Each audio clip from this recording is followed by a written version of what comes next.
Barcelona beat Real Madrid in New York thanks to 2 goals from their informed forward Pau Victor after a thunderstorm had caused an hour delay early in the first half. Hansi Flick's side will take confidence from the win, having also beaten Manchester City on penalties last week, whereas Madrid have lost both their opening games in the United States after a 1-0 defeat to AC Milan on Thursday. The first-half delay failed to dampen the spirits of the 82,154 supporters at the MetLife Stadium, and they chanted, "Yes, we can," while taking shelter from the storm.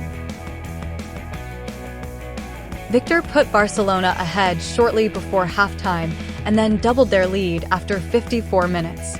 Nico Paz pulled a goal back for Madrid with 8 minutes to play. Gawang Pata has summarized for you.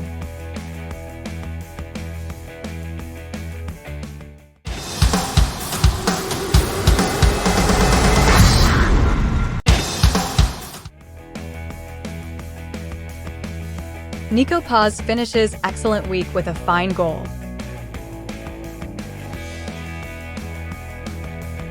A young Barcelona team imposed themselves against Madrid, but it wasn't all bad for Carlo Ancelotti's side, as well as 16-year-old defender Joan Martinez. Another player who stood out was Paz, who replaced Endrick in the second half. The 19-year-old playmaker is one of the brightest talents from Real Madrid's youth academy, and he scored his side's only goal with a diving header. "I saw there was a lot of space at the far post, and I went for it," Paz said after the match. After a week of lighting up Real Madrid's open training sessions, this goal was a reward for his hard work. Paz has shown that he can control the team's tempo, has great technique and, above all, is a danger in front of goal. Despite not getting much playing time in the 2023-24 season, he played a crucial part in the Champions League victory against Napoli in November. Introduced with the score at 2-2, he scored his first goal in senior football to put Madrid in front before Joselu sealed a 4-2 win. The Madrid coaching staff believe he can make the step up to the first team, but members of the club's board doubt whether he can earn a starting role in their midfield. His future is uncertain, but his quality is unquestionable.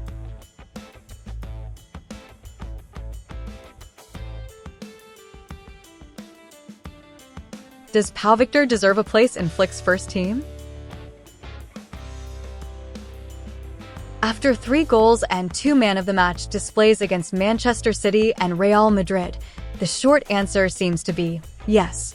Victor was Barcelona B's top scorer last season with 18 goals, which made him the top scorer in Spain's third tier too. He is using this preseason to try to convince Flick that he can reproduce that form at the highest level. His performance against Madrid was excellent. He generated more opportunities and fought for every ball. His explosiveness towards goal is something his teammate Robert Lewandowski has been lacking in preseason. However, unlike Lewandowski, who has scored more than 600 goals in his career, Victor has everything to prove. Victor plays every game as if his life depends on getting a positive result for his team, and he is having a big impact. He scored Barcelona's first goal just before halftime with a header, and at the start of the second half, added a second, turning the ball in from close range after a cross from the right. Victor, who was born roughly 15 kilometers from Camp Nou, forced Thibaut Courtois into making several good saves. In the 12 minutes before the game was stopped because of the storm, the only chance was a Victor header that Courtois did well to keep out. In the second half, a left-footed shot just before his second goal prompted another strong save from Courtois. We'll see what happens with Pau Victor. 2 games, 3 goals, not bad.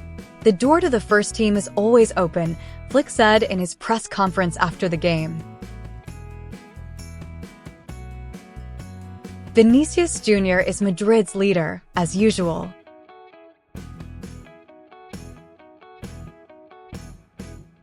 Vinicius Jr. did not play in the first match of the tour against AC Milan and was not a starter in this weekend's El Clasico, but he was still Real Madrid's leader. The 24-year-old striker, who was part of Brazil's team at Copa America this summer, came on shortly after halftime against Barcelona and was relentless in attacking the right-back Alex Valle, and then doing the same to Valley's replacement Hector Fort. If Madrid had got an equalizer, it would have been from Vinicius Jr.'s slaloms down their left-hand side. He was stopped twice, first by Marc Casado and then by the goalkeeper Marc-Andre ter Stegen. "Vinicius, Vinicius!" The MetLife crowd chanted enthusiastically as he warmed up on the sideline, and they raised the noise a level on his command. Ancelotti was full of praise for his impact when speaking after the match. How have Barcelona improved since last season? What has been most impressive on this tour is how Barcelona's young players have managed the pressure. Against Manchester City, there were more than 63,000 people in the stands and stars Erling Haaland and Jack Grealish lining up for Pep Guardiola's side. In New Jersey, this was a Clasico, never just a friendly, and Vinicius Jr. was involved for Madrid. The stands were packed with more than 82,000 fans, but the clear Madrid majority made it feel like an away game for Barcelona. Faced with these circumstances, they did not shrink or hide at any moment. The secret is that we are really enjoying playing football, Casado, the 20-year-old midfielder, told the press a few days ago. "It took me 10 minutes to acclimatize to the fans, and then I didn't even think about it," Marc Bernal, the 17-year-old midfielder, said after the win against Madrid. Then there was Sergi Dominguez, the 19-year-old center-back, who had some impressive moments against Vinicius Jr. These guys just don't seem to feel the pressure on them. They press high, they win balls back quickly after losing it, and they enjoyed playing against and beating Real Madrid.